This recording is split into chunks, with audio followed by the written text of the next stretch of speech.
गुप्त साम्राज्य या गुप्त राजवंश। गुप्त राजवंश या गुप्त साम्राज्य प्राचीन भारत का एक तेली साम्राज्य था। लगभग 240 या 275 से 550 ईस्वी तक, जिसने लगभग संपूर्ण भारतीय उपमहाद्वीप पर शासन किया।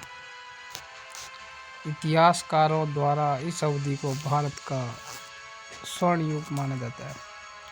गुप्त साम्राज्य की राजधानी थी पाटलिपुत्र। मुख्य भाषा थी संस्कृत। मौर्य वंश व शुंग वंश के पतन के बाद दीर्घ काल में हर्ष तक भारत में राजनीतिक एकता स्थापित नहीं रही। कुषाण एवं सातवाहनों ने राजनीतिक एकता लाने का प्रयास किया। मौर्योत्तर काल के उपरांत तीसरी शताब्दी ईस्वी में 3 राजवंशों का उदय हुआ, जिसमें मध्य भारत में नागशक्ति, दक्षिण में वाकाटक और पूर्वी में गुप्त वंश प्रमुख थे। मौर्य वंश के पतन के पश्चात नष्ट हुई राजनीतिक एकता को पुनः स्थापित करने का श्रेय गुप्त वंश को जाता है। गुप्त साम्राज्य की नींव तीसरी शताब्दी के चौथे दशक में तथा उत्थान चौथी शताब्दी की शुरुआत में हुआ। गुप्त वंश का प्रारंभिक राज्य आधुनिक उत्तर प्रदेश और बिहार में था। साम्राज्य के पहले शासक चंद्रगुप्त प्रथम थे, जिन्होंने विवाह के द्वारा लिच्छवी के साथ गुप्त को एकजुट किया। उनके पुत्र प्रसिद्ध समुद्रगुप्त ने विजय के माध्यम से साम्राज्य का विस्तार किया। ऐसा लगता है कि उनके अभियानों ने उत्तरी और पूर्वी भारत में गुप्ता शक्ति का विस्तार किया और मध्य भारत और गंगा नदी के कुलीन राजाओं और उन क्षेत्रों को वस्तुतः समाप्त कर दिया, जो तब गुप्त वंश के प्रत्यक्ष प्रशासनिक नियंत्रण में आ गए थे।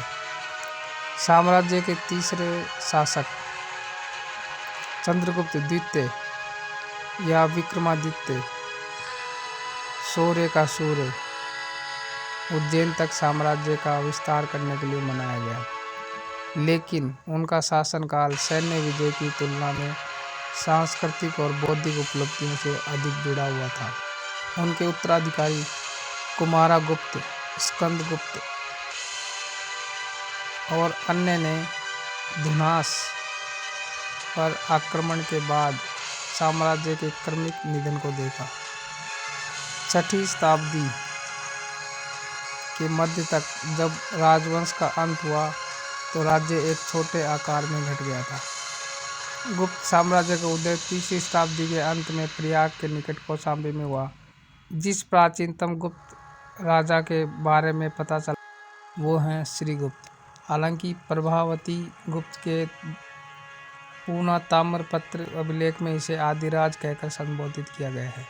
श्रीगुप्त ने गया में चीनी यात्रियों के लिए एक मंदिर बनवाया था, जिसका उल्लेख चीनी यात्री इत्सिंग ने 500 वर्षों बाद सन 671 से सन 695 के बीच में किया।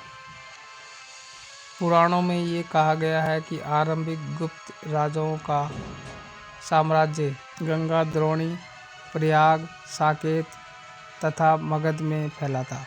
श्रीगुप्त के समय में महाराजा की उपाधि सामंतों को प्रदान की जाती थी, अतः श्रीगुप्त किसी के अधीन शासक था। प्रसिद्ध इतिहासकार के.पी. जायसवाल के अनुसार श्रीगुप्त भारशिवों के अधीन छोटे से राज्य प्रयाग का शासक था।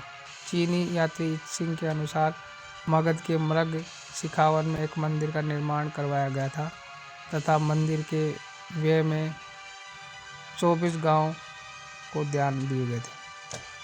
श्रीगुप्त के बाद उनका पुत्र घटोत्कच गद्दी पर बैठा।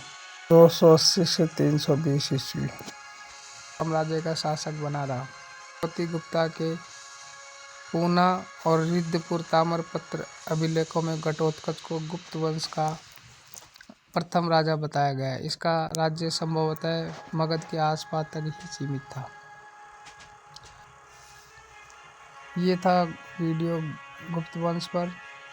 ये गुप्त वंश की पहली सीरीज थी। सेकंड सीरीज जिसमें घटोत्कच, चंद्रगुप्त प्रथम, समुद्रगुप्त आदि के बारे में विवरण दिया जाएगा।